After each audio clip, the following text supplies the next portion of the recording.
Today, I will be familiarizing you with the terms bypass surgery, CABG, etc. So basically, what is a bypass? Just like on highways and expressways, there are roads that are made as substitutes when the other roads are currently unusable. Similarly, bypass surgery is used in cardiology. The main goal of any bypass surgery is to fix the blockages in the coronary artery so that the heart continues to receive a non-stop supply of fresh, oxygenated blood. When any coronary artery gets blocked, injured, ruptured, etc., we perform a bypass surgery to either clean up that artery or create a complete bypass artery to fulfill the need for blood to the heart. Let's first learn about MICS/minimally invasive balloon angioplasty. This surgery is becoming extremely popular these days, as it involves less risk, blood loss, and time consumption. Moreover, the recovery time for this surgery is also very low. In MICS, minimally invasive cardiac surgery, a small aperture/opening is made near your thigh/groin to gain entry into your femoral artery, or below your left or right nipple. Even your wrist or forearm, to access the closest artery to your heart. The sole purpose of minimally invasive is that it involves less tearing and opening of the body. A long catheter and guide wires are inserted into the artery that is minimally opened. Slowly, the catheter is advanced to reach the aorta. The aorta is the largest artery of the body, and it is located superior/above the left ventricle. Through the aorta, we then gain access to the greater coronary artery. Then, special dyes are introduced into the artery to pinpoint the location of the blockage. Hence, coronary angiography is done simultaneously to demarcate the location of the block.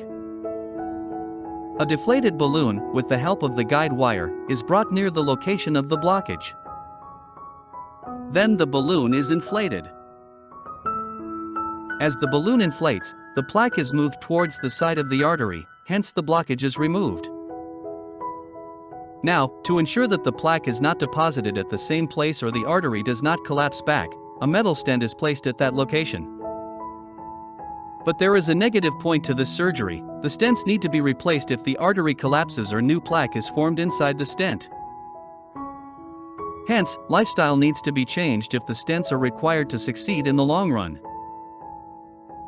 Even though, if the stent is not placed properly, it can cause havoc, and the patient needs to undergo another surgery.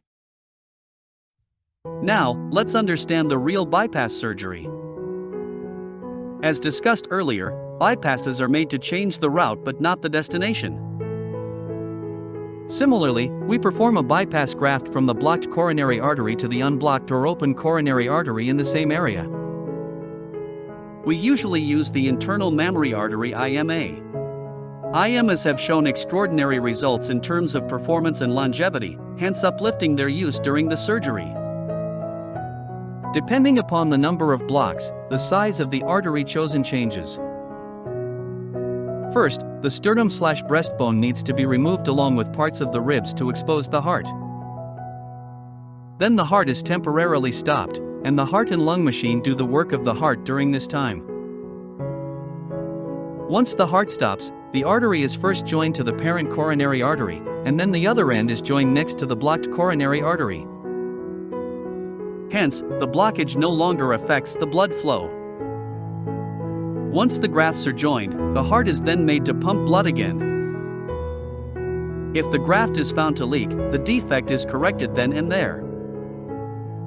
If not, then the heart is monitored for a while. And again, the ribs and sternum are put back in their respective places, and the chest wall is stitched to cover the surgical wound. This is known as CABG or coronary artery bypass graft. But there are many side effects and risks of CABG as compared to MICS. In CABG, there are high risks of the graft failing, which is termed as graft failure. It is very risky if the graft fails. If the reconstruction surgery is not performed, there is a very high chance of death. Moreover, in CABG, depending on your number of blockages, the cost increases. And the time period of recovery varies a lot, making you dependent on another person for your day-to-day tasks until your full recovery. Now, to demarcate the key differences in these surgeries, let's summarize. In MICS, there is less blood loss, and less cutting and opening is required. In CABG, if it succeeds, it is a long-term solution over MICS. MICS is performed if the blockage is not too huge, or if there is less post-operational risk or requirement for a surgery for the same job. CABG's post-operational recovery is time-consuming. In CABG, we use the heart and lung machine while the surgery is in progress, hence your heart is not beating during the surgery.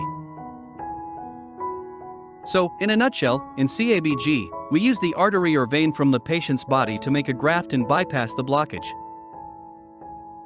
But in MICS, we use a balloon and a stent to open up the blockage. CABG is more time-consuming than MICS. MICS usually has fewer post-operational complications and has a higher success rate. But CABG is a tried and tested formula since ages.